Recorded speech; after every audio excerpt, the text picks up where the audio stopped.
My name is Liana Ramos. I'm 29 years old. Last week, my mother was handed an award at our local community center. A gold-plated plaque with her name etched in cursive, and the words, "To the best mother in the neighborhood, for her years of unwavering dedication." The applause shook the room. People cried. They hugged her. They told stories about how she was an inspiration to all mothers. And I stood at the back, holding a tray of cupcakes I had baked the night before. The same night I helped my youngest brother with his math homework and folded the laundry for a household of 5. I watched my mother beam as she took photo after photo beside smiling strangers. Her dress, borrowed from me. Her speech, written by me. Her presence, staged by me. But I wasn't in the pictures. Not a single one. I wasn't surprised. I'd trained myself not to be. Because for the last 15 years, I've been the invisible backbone of my family. The one who stayed home when everyone else left. The one who stepped into my mother's role while she disappeared into hers. It started when I was just 14. That was the year my father left. Not in a dramatic movie scene kind of way. There was no screaming, no broken plates, just silence. One morning, he packed a single suitcase, kissed my baby brother Mateo on the forehead, and walked out. We never heard from him again. My mother didn't cry, she didn't shout, she just stopped. She stopped waking up early, stopped cooking, stopped smiling. She slipped into a kind of numbness that wore nice shoes and perfume, but forgot what time the kids came home from school. That's when I started becoming hurt at first. It was just little things. Packing lunches for my siblings, reading bedtime stories, cleaning up after dinner because no one else would. I thought it was temporary, but weeks turned into months, and months turned into years. And suddenly, I was the one scheduling doctor appointments, managing grocery lists, and attending conferences. I remember the first time a teacher called me Mom, by accident during a school meeting. I was 17. I laughed, and then I cried in the bathroom for 10 minutes straight. My mom wasn't abusive, she wasn't cruel, she just floated above us, like a balloon with a broken string. She'd show up for the big moments, birthdays, graduations, family barbecue. She wore lipstick and spoke kindly. People loved her, but they never saw what happened after they left. They didn't see me scrubbing Mateo's vomit out of the carpet at 2 a.m., or sewing Clara's Halloween costume after working a double shift at the diner, or holding back tears at age 21 when I missed my own college acceptance deadline because I was taking my mother to the emergency room after her second anxiety spiral that month. I gave up college. I gave up boyfriends. I gave up the idea of being the daughter. And all along, people said, "Wow, your mom is so strong, raising all those kids on her own. She's doing such a great job. You're lucky to have her." Lucky. There was one night, I remember it too vividly. I was 23, coming home from the late shift. It was almost midnight. I was exhausted, shoulders aching, feet blistered. As I turned the corner to our block, I saw fairy lights glowing in the backyard. Laughter spilled into the air. It was a garden party. For my mom's 50th birthday. There she was, standing in the center in a long red dress, holding a glass of wine. Her friends circled around her, clapping. One of them shouted, "To the most amazing mom in the world." I froze, not because I wasn't invited, but because I had planned the whole party. I booked the chairs, hung the lights, made the cake, sent the invitations. But in the photos that night, the ones still posted on Facebook, I'm not in them. Not once, because I was in the kitchen the whole time, washing dishes, refilling trays. That's what it's like being the placeholder woman. The unpaid, unlabeled caretaker. No one asks if you're tired. They just assume you can keep going, because you always do. So when I stood in that auditorium last week, watching the community hand my mum an award for a life I had largely lived for her, something broke, and something woke up. Later that evening, I went home, took off my shoes, and looked at myself in the mirror. My reflection stared back, older than 29. Eyes too tired for someone who never left home. I opened my journal, and wrote just one line. What if I stopped being the mother? People say it happens slowly, the moment when the roles reverse, and the child becomes the parent. But in my case, it wasn't slow. It was sharp. I remember the exact day. I was 14 years old, trying to fix spaghetti for dinner. My hands were shaking because I'd never used the gas stove before. The twins, Clara and Samuel, were crying over who got the bigger juice cup. Mateo was screaming in his high chair. And Mom was in her bedroom, with the door shut. Again, That door had become a boundary I learned not to cross. I knocked. Once. Twice. No answer. And so, I turned off the burner, put the baby on my hip, and started dishing out cold pasta for dinner. I was 14. That was the day I stopped being a kid at first. It felt like I was helping. Like I was doing what any good big sister would do. But it didn't take long before my help became expectation. If I didn't cook, no one ate. If I didn't clean, the dishes piled for days. If I didn't wake the kids up for school, they missed it entirely. By the time I was 16, I was packing school lunches in the dark before heading to my own part-time job. I'd come home from work and still help with math homework, laundry, and birthday planning. I kept telling myself, it's just for now, just until things settled down. But things never settled. Mom never came back. She wasn't absent in the traditional sense. She was there in the house, sitting on the couch, watching TV, posting on Facebook, reapplying lipstick, laughing too loudly at shows she'd already seen. But her hands didn't move anymore. They didn't cook, or hold, or comfort. It was like she'd turned into a guest in her own life. Meanwhile, I became the manager of everyone else's. When I was 17, Clara got the flu. She was burning up with a fever and trembling under the blankets. I panicked, unsure if I should take her to the hospital. I knocked on Mom's door. She answered this time, but only peeked her head out. I remember begging her, my voice shaking. Please, I think Clara's really sick. She sighed and said, she'd be fine. Give her a cool towel. Then she shut the door and went back to watching her true crime documentaries. That night, I sat on the bathroom floor, holding Clara, counting her breaths, Googling symptoms, and praying. I was 17. That was when I realized I didn't have a mother. I had a woman who used to be one. It's strange the things you remember. Like the time I had to go to prom in borrowed shoes because Mom forgot to buy the ones she promised. Or the time I stayed up until 3 a.m. sewing Mateo's costume for his school play because she was too tired after brunch with her girlfriends. Or how I learned how to braid Clara's hair better than Mom ever did. Because I had to. People talk about the mental load of motherhood, but no one talks about what happens when that load is silently passed to a teenage girl with dreams of college and freedom. A girl who suddenly becomes the one responsible for everyone's doctor appointments, dinner menus, emotional meltdowns, and household chaos. I didn't want to be a mother, but I didn't want my siblings to fall apart either. So I chose them again, and again, and again. It wasn't until years later that I realized something painful. No one ever gave me permission to stop, because I was so good at it. I was efficient. I didn't complain. I never screamed or stormed out. I just kept showing up. That became my currency, my identity, the reliable daughter, the responsible one, the strong girl. But strong girls aren't made of steel. We're made of bruises that never show, of sleep we never get, of choices we never made, but accepted anyway. A few years ago, I remember standing in line at a pharmacy with Mateo's prescription in one hand and Clara's soccer jersey in the other. An older woman behind me said, "You must be such a proud young mom." I turned around, confused. "Oh, I'm not their mom." She blinked. "You could have fooled me. You carry it like one." She didn't mean it as an insult. She smiled kindly. But I walked out of that store feeling like I'd been hit. Because she was right. I carried it all. The way a mother does. Without the title. Without the recognition. Without the break. So when my mother stood on that stage last week, holding her award and soaking up applause, I didn't feel angry. I felt tired. Because what people were clapping for was work I had done. She didn't raise 5 children. I did. Don't know when I'll stop. But I know this. The cycle ends with me. I won't let my life disappear behind someone else's name anymore. Not even hers. There's a photo I've never deleted from my phone. It's a screenshot of an email. Subject: "Congratulations, you've been accepted." It was from Brighton University, the college I'd dreamed of since I was 16.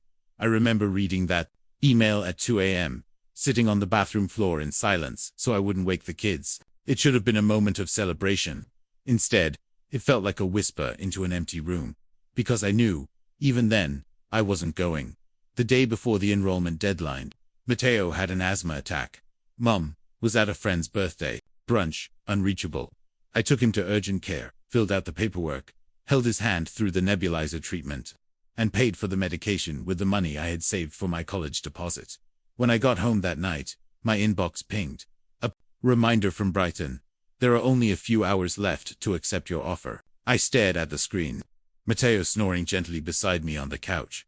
Then I closed the laptop, and I never opened it again. I told myself it was just a delay.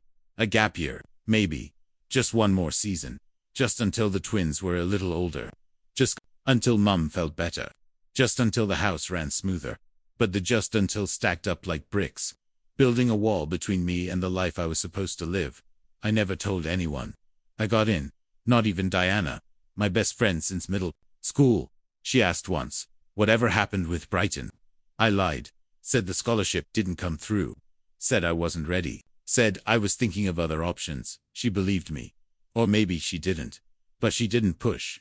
And I didn't explain because how do you say, I gave up my future so someone else's could exist? How do you say, my life is on hold, and I don't even know what I'm waiting for anymore? I watched my classmates leave for college that fall. I helped them pack. I went to their going-away parties. I smiled in photos. I sent them off like someone who had made peace with her own detour. But inside, I was grieving a version of myself that had never even been allowed to arrive. Mom never asked why. I didn't leave. Not once. She simply absorbed my presence like it was permanent. She leaned further into the comfort of my reliability. Started going out more. Sleeping in more. Investing in her online wellness brand. Something vague involving essential oils and overpriced leggings.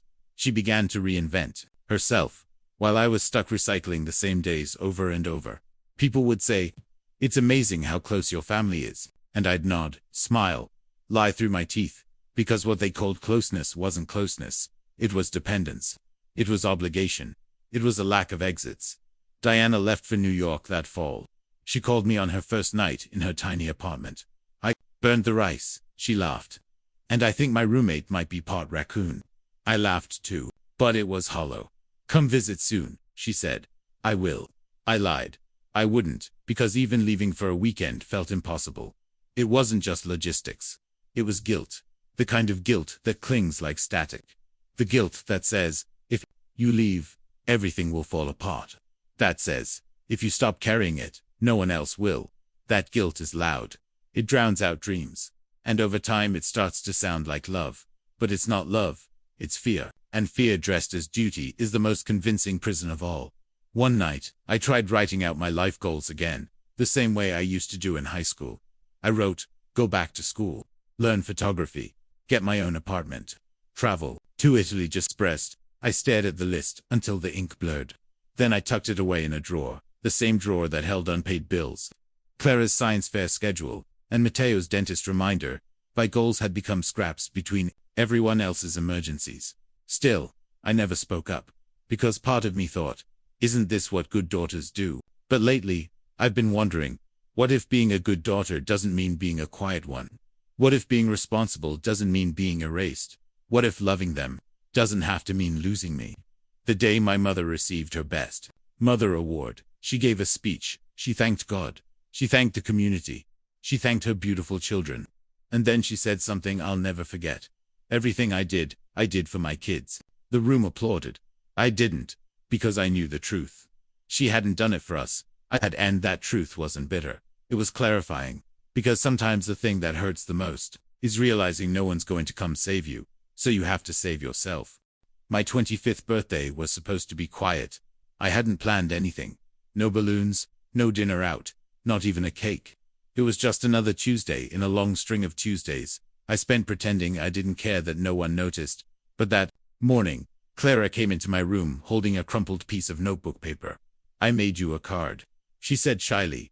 It was scribbled in purple marker, barely legible, and covered in glitter glue. On the inside, she had drawn stick figures, one taller, one smaller, holding hands. Above it she wrote, to the best mom sister in the world. I stared at it for a long time. Then I hugged her tightly, not because the card made me happy, but because it made something inside me ache, in a way I wasn't ready for. Clara had meant it as a compliment. She always did. She had never known a version of life where I wasn't the one brushing her hair before school, or tucking her in at night. To her, I was a mom in all the ways that mattered. But it hit me differently this time, because I was 25. And for my 25th birthday, I got a handmade card from a child I had raised. Not a call from my mom. Not a birthday message. Not even a passing happy birthday. Mom didn't even remember. Instead, She spent the day posting selfies at a spa with her friends. Her caption, self-care day. Moms deserve rest. To hashtag mom life, hashtag queen energy. I stared at it for a full 5 minutes. Heart hollowing out with every hashtag. Moms deserve rest. Sure they do. But what about daughters pretending to be moms? Do we get rest, too? That night, I cooked dinner, like I always did. Spaghetti and garlic bread, Clara's favorite. Matteo helped me set the table. Samuel forgot it was my birthday, until Clara whispered it to him, and then he gave me a hug so quick it barely registered. And my mother, she came home at 9 p.m., smelling like wine and expensive lotion. Did you guys eat? She asked, kicking off her heels and heading toward the couch. Yes, I said softly. I made dinner. She didn't say thank you. She didn't ask how my day was. She just turned on her favorite reality show and scrolled through her phone.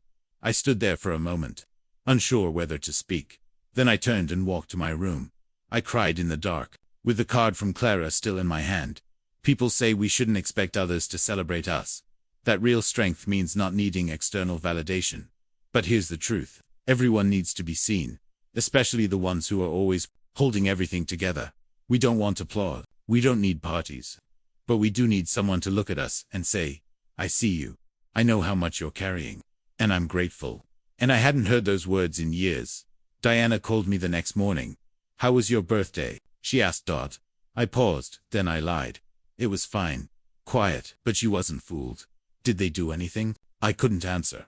After a long silence, she said, Lee, I love your family, but you deserve more than this. You always have. I tried to brush it off. It's not a big deal. It is, she said. You've normalized being invisible, and it's starting to hurt you. She was right, but I didn't want to admit that yet, so I changed the subject. Later that week, Clara asked me, why don't you ever have birthday parties? I shrugged. I guess I just don't like being the center of attention.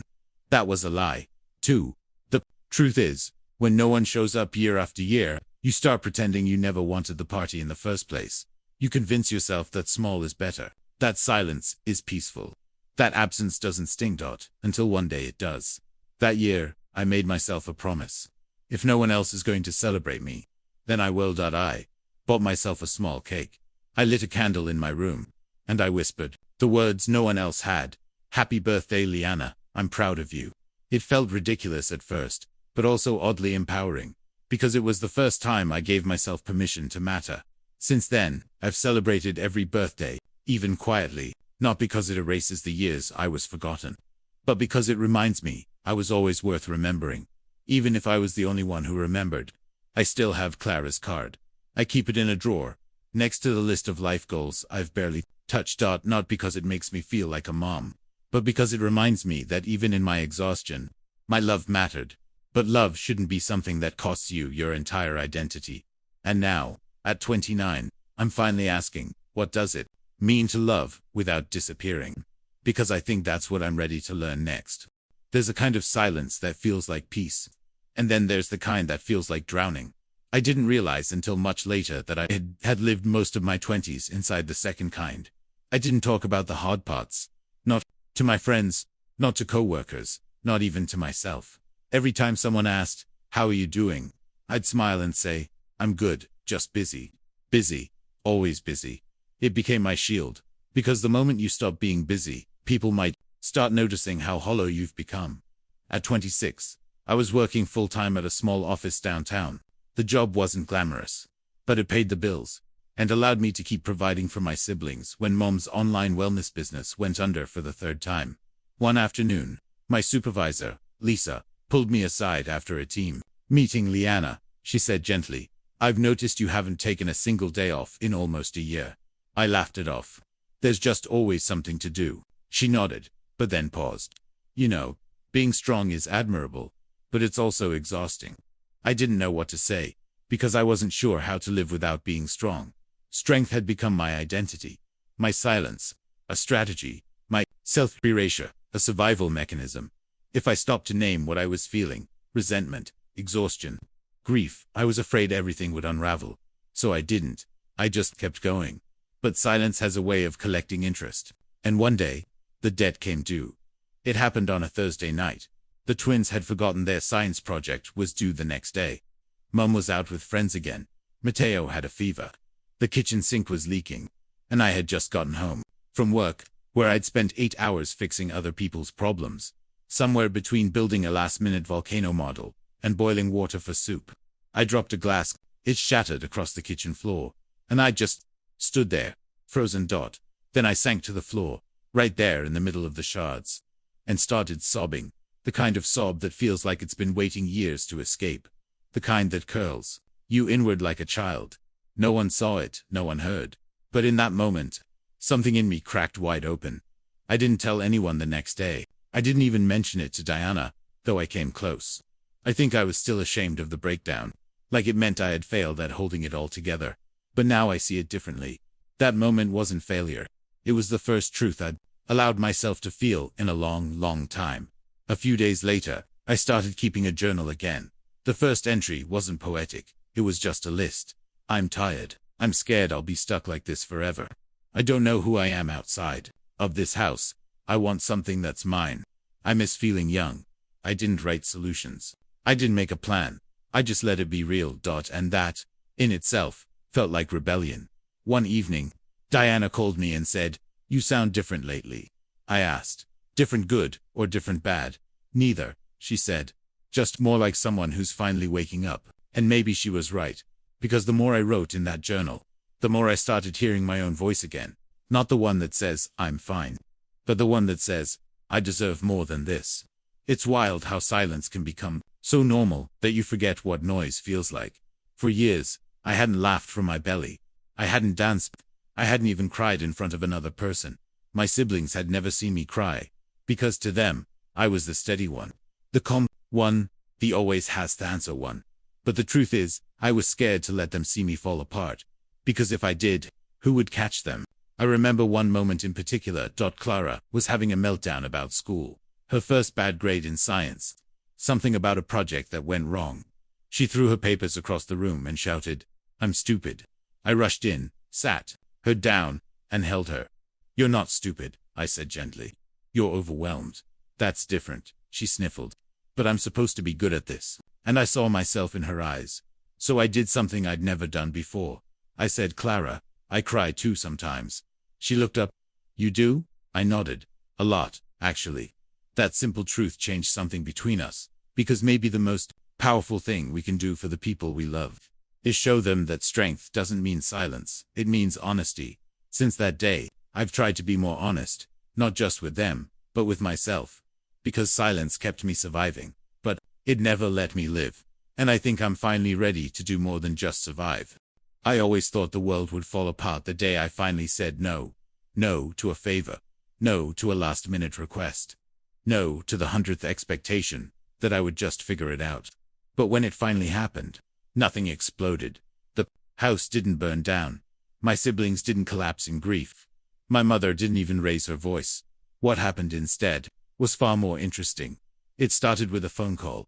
I had just sat down for my first solo lunch in months, real lunch, not coffee in the car, when my mum called. Her voice was upbeat, almost too sweet. "Liana, babe, could you pick up Clara from school today? I'm just not feeling it. I had a long night." A long night. That was her new code for I was out, drinking wine with my influencer friends, and forgot to plan my life. I glanced at the time.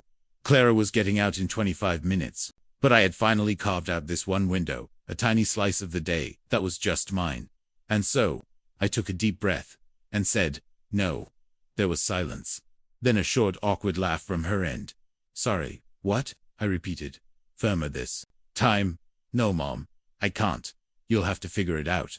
Another pause. Then she snapped, "Well, aren't you in a mood today?" And that's when something in me hardened, not in anger, but in clarity. "No," I replied. "I'm just not going to drop everything anymore, because you don't feel like being a parent." Click. She hung up. For a second, my heart pounded. I expected guilt to flood in, but instead, I felt something else: relief. Not because it was easy, but because it was true. I had spent 15 years saying yes to everything and everyone, believing that if I didn't, I would somehow become the villain in my own family's story. But what I was starting to learn was this: saying no isn't selfish, it's sacred. It's a boundary, a beginning, a new kind of breath. Clara ended up walking home with a friend. No drama, no disaster, When she got in, I asked gently, "You okay?" She nodded. "Yeah. Mom said you were busy." I smiled. "I just needed a break. That's okay sometimes, right?"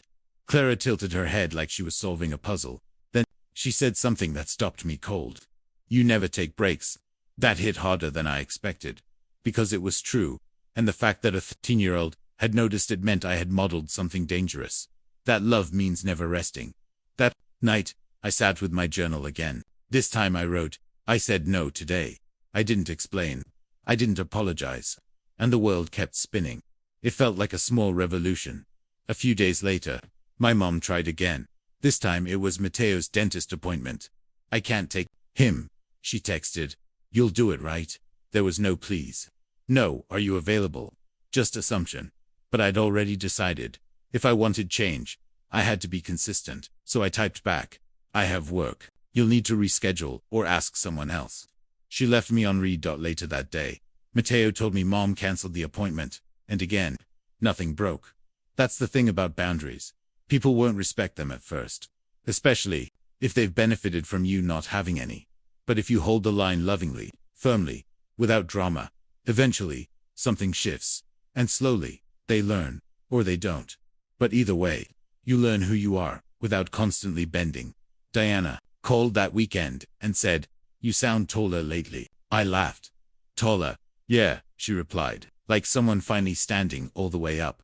Boundaries didn't make me colder. They made me clearer. I still helped with school pickups sometimes. I still packed lunches and offered advice, and baked muffins for Mateo's bake sale. But I started asking myself one question first. Am I doing this out of love, or out of fear? If it was love, real, free, joyful love, I said yes. If it was fear of conflict, guilt, being seen as difficult, I let the silence answer for me. One afternoon, Clara knocked on my door. She had tears in her eyes. "What's wrong?" I asked, pulling her in. She sat down and said, "Mom yelled at me because I forgot to set the table. She said I was being lazy and selfish." I paused. Clara looked up and whispered, "Do you think I'm selfish?" I hugged her tightly. "No," I said. "You're allowed to be tired. You're allowed to forget. You're a kid, Clara." She sniffled. "You never forgot stuff." I smiled sadly. "That's because I wasn't allowed to. But you are." That moment reminded me of something I'd almost forgotten. That part of healing isn't just setting boundaries for yourself. It's teaching others they can, too, especially the ones who are learning from how you live. Especially the ones who call you Mum Sister without realizing the weight of that name. That week, I called the community center. I'd like to register for a Saturday writing class. I told them it was something small, but it was mine. And when I walked into that first class, notebook in hand, I didn't feel like someone stealing time away from her family. I felt like someone returning to herself. I've always loved writing. Not in the fancy, published author kind of way, but in the quiet, late night, scribbled in the margins kind of way. When I was younger, I used to write letters. I never planned to send. Letters to my dad. Letters to my future self. Letters to the version of me I might have been if I hadn't stepped into someone else's life. Lately, I've started writing those again. But this time, the letters aren't just therapy. They're truth. Truth I can't say out loud. Truth that deserves to live somewhere, even if it never reaches the person it's meant for. The first letter I wrote was to my mom. I didn't hold back. "Dear Mom, you were supposed to be the safe place. You were supposed to be the one who showed me how to love myself, by loving me first. Instead, you left the house every night like you were running away from your own reflection, and I stayed behind, folding laundry and reading bedtime stories and pretending I wasn't also just a child. You told everyone how proud you were of me, but never told me to my face. You gave speeches about motherhood like you hadn't outsourced the job to your daughter. I don't hate you, but I don't excuse you anymore either. I deserved more than borrowed lipstick and borrowed credit cards and a smile that only showed up when people were watching. You weren't the worst mother, but I became who I am in spite of you, not because of you, and I'm finally saying that out loud, even if only on paper." I folded the letter, sealed it, placed it in a box labeled unsent. The second letter I wrote was to my younger self. "Dear Liana, age 14, I see you, standing in the kitchen, with wet hair and tired arms, trying to make sense of a world that turned upside down overnight. I want you to know, none of this was your fault. You weren't too sensitive. You weren't dramatic. You weren't selfish for wanting something of your own. You were just a girl carrying too much. And even though no one told you back then, I am so proud of you. You kept them fed. You kept them safe. You kept showing up when no one showed up for you. That's not weakness. That's love. But it's okay now to let go. You don't have to keep proving your worth. You've already earned your place. You've already done enough. Rest now. She's got you. Love you. At 29. That one I read aloud to myself in the mirror. I cried halfway through, but it wasn't the same kind of crying anymore. This was release. This was relief. This was a small door creaking open. I wrote a third letter to Clara. Not because I planned to give it to her, at least not yet, but because there were things I needed to say without interruption. Clara, you are not me. You are allowed to dream. You are allowed to rest. You are allowed to grow up without becoming someone else's emotional shelter. I hope you never confuse love with sacrifice the way I did. I hope you ask for help before the weight breaks you. And if someday you feel lost, I hope you know that healing doesn't mean hating the people who hurt you. It means choosing yourself anyway. I will always be here, but I won't always be your shadow. Because you need to know what it's like to stand in your own light. Each letter became a stepping stone, not just to healing, but to identity. For so long, I had been everyone's everything. But these letters reminded me who I was when no one needed me. Who was I without the grocery lists and dentist appointments and perfectly packed backpacks? Who was I when I wasn't rescuing anyone? I started asking myself those questions in the quiet moments. I started sitting still without looking for something to clean. I started walking into a room without wondering who I had to take care of. And little by little, I started writing new letters. Letters about the future. About the apartment I wanted to rent. About the cities I wanted to visit. About the stories I wanted to write, not just in secret, but for the world to read. One afternoon, Diana came over with Thai takeout and saw the stack of sealed letters on my bookshelf. She held one up. "These letters I never sent," I said. She smiled. "Or maybe letters you'll never need to. Because sometimes, the healing isn't in confrontation, it's in confession. Not for them, for you to say, 'I remember.' To say, 'I survived.' To say, 'I'm still here, and I'm still becoming.' There's power in words unspoken. There's even more in the ones we finally dare to write. And now that I've started, I don't think I'll ever stop." 3 months after I wrote those letters, something unexpected happened. Clara was nominated for a Regional Youth Leadership Award, the same one given to high school students who demonstrate exceptional character, maturity, and community involvement. She had volunteered at a local food pantry, led a peer tutoring group at school, organized a clothing drive. But what struck me most was the speech she submitted with her application. It started like this: "Everything I know about leadership, I learned from my sister. I found out about the nomination the way I find out most things, through a crumpled permission slip left on the kitchen counter. I didn't think much of it at first. I was proud, of course, but I assumed I'd just be sitting in the back row, clapping like always. But Clara had other plans. 'Will you be my guest of honor?' she asked one evening, her voice unusually shy. I blinked. 'Your guest of honor?' She nodded. 'Like the one I get to bring on stage when I get called up. Everyone gets one.' My chest tightened. 'Are you sure?' I asked. 'What about Mom?' Clara looked down. She didn't even know I applied until last week. She said she's proud, but you're the one who helped me with the forms. You drove me to the pantry. You edited my speech." She paused, then added, "This is our award. I want you up there with me." I hadn't realized how much I needed to hear that. Not because I needed credit, but because I finally felt seen. Not as a fill-in, not as a substitute, but as someone whose love had actually landed. The night of the ceremony, I wore a dress I hadn't touched in years, navy blue, simple, clean. I braided Clara's hair the way she liked it, even though she was old enough to do it herself. "I just like when you do it," she said, smiling at me in the mirror. That night, we walked into the community hall side by side. And for the first time, I didn't feel like her second mother. I felt like her sister, her equal, her person. When Clara's name was called, the applause was thunderous. She stood on the small stage, microphone shaking slightly in her hand, but her voice clear. When people say I'm mature, I smile. But the truth is, I grew up with someone who showed me how to be kind without losing your strength, and strong without losing your softness. Most girls my age say that Mom is their hero, and I love mine.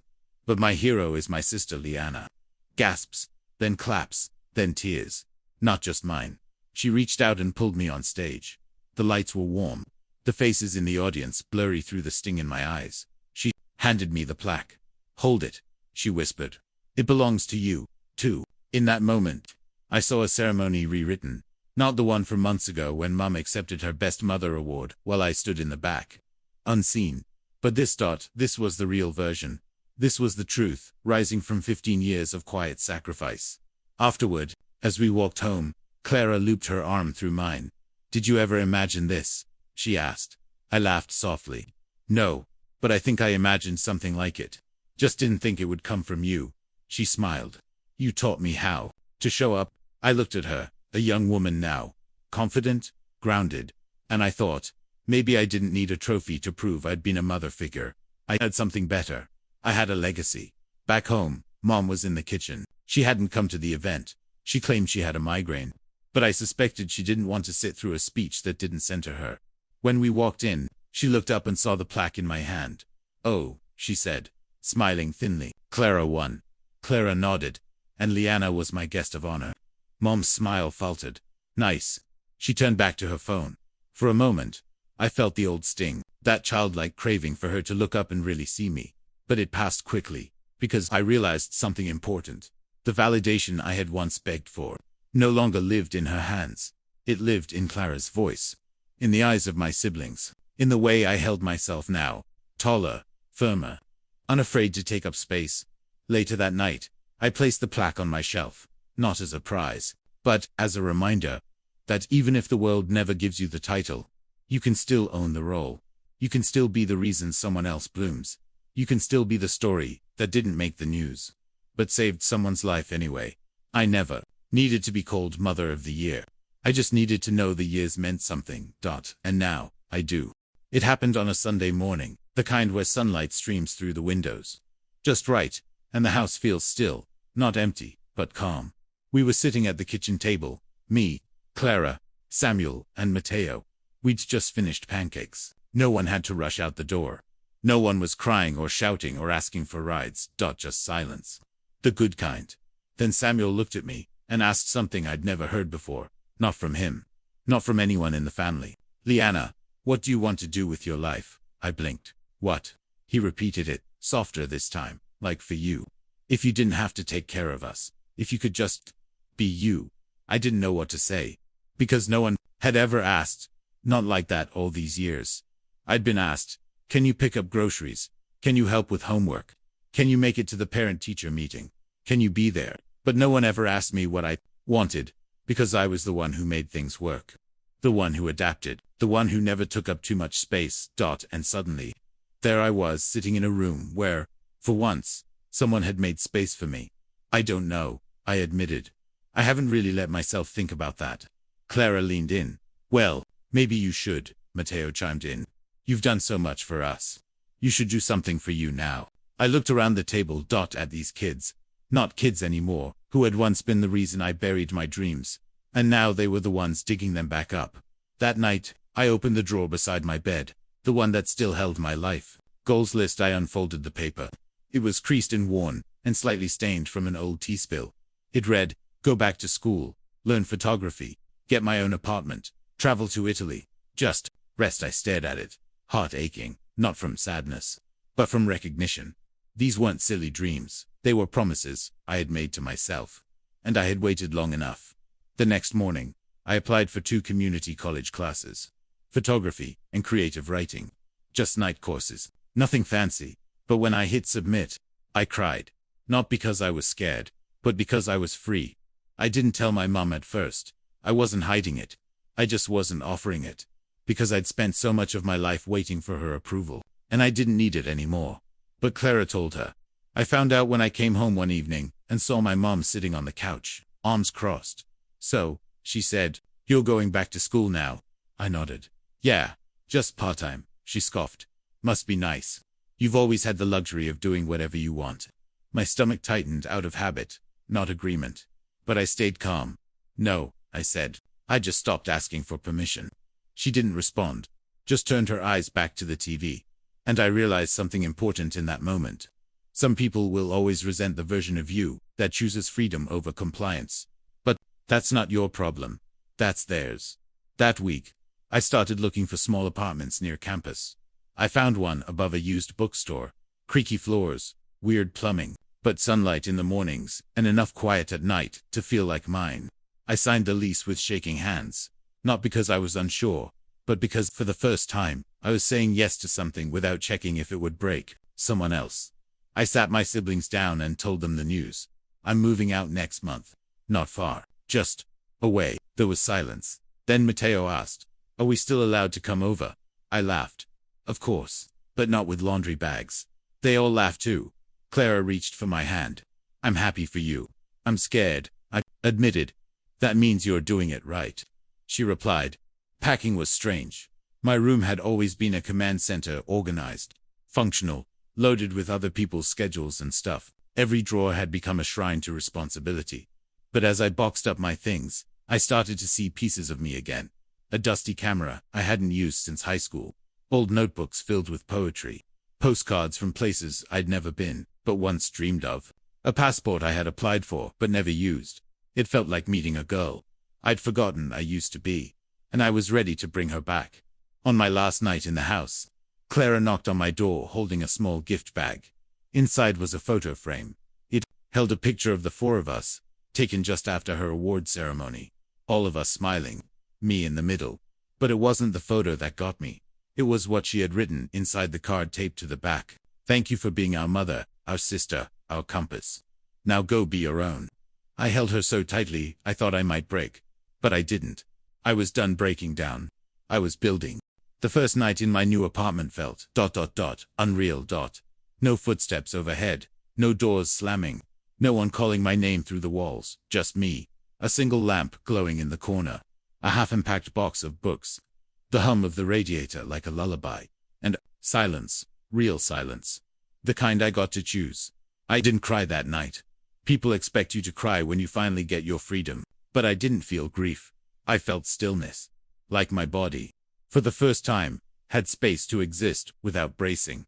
I made a cup of tea and sat by the window, watching the city twinkle in the distance. And I whispered to myself, "This is yours." I started writing again. Not just letters I never sent, but poems, journal entries, even a short story for my creative writing class. My professor called it delicate and devastating. I called it true. My photography class gave me something else I hadn't expected. Perspective. One assignment asked us to capture a moment that made you who you are. At first, I thought I'd photograph the old house, maybe the kitchen or the front steps where I used to wait for rides that never came. But then, I remembered something. Clara once said, "You became yourself the day you stopped waiting." So instead, I took a photo of my reflection, standing in my new apartment, holding my camera, looking directly into the lens. I titled it, "Becoming." Sometimes, Mom texts, mostly things like, "Your brother needs new shoes. Are you still coming for Clara's recital? You haven't called in a while." I respond when I want to.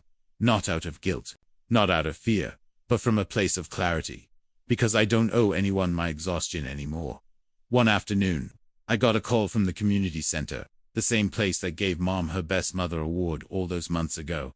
They asked if I'd consider speaking on a panel about non-traditional caregivers. First, I hesitated. Then I said yes. The day of the event, I stood in front of a small crowd, younger women, a few older, some in tears before I even spoke. I told my story, the one I've told here. I spoke of invisibility, of sacrifice, of silence, and finally, of awakening. I didn't make Mom the villain, but I made me the main character. And when I finished, someone in the audience raised their hand and asked, "If you could go back and do it all differently, would you?" I paused. I thought of the years lost, the birthdays forgotten, the college I never attended, the dreams I buried under duty. And then I said, I don't know if I'd do it differently, but I know I'd do it louder. I'd speak up sooner. I'd say no earlier. I'd ask for help, for rest, for space. And I'd tell that little girl who raised everyone else, "You deserve to be raised too." The applause was soft but deep, the kind that makes your chest feel lighter. Afterward, a girl no older than 19 came up to me, eyes rimmed red. She said, "I thought I was the only one." I smiled. "You're never the only one. You just haven't heard your story out loud yet." Now, my siblings visit once a month. We cook together. We laugh. They bring their own groceries. Clara updates me on college applications. Samuel asks for dating advice. Mateo wants to be a therapist now. They don't need me like they used to, but they see me now, and that's everything. I don't speak to my mom often. We exist in a kind of distant peace. She still posts quotes about strength and motherhood. Still tells people how proud she is of her kids. I let her have that, because I don't need to fight for the story anymore. I'm too busy writing the rest of mine. Sometimes, when I think back, I wonder what would have happened if no one ever called me strong. If someone had just said, "You look tired, let me help." Maybe things would have been different. But maybe I needed to walk through the fire to know I could survive. And now, I'm not surviving. I'm thriving. I still keep the letters. I still make lists. I still light a candle every year on my birthday and whisper, "Happy birthday, Liana. I see you." But I don't wait for applause anymore. I already know who I am. The girl who raised a family. The woman who learned to raise herself. And now, she's finally free.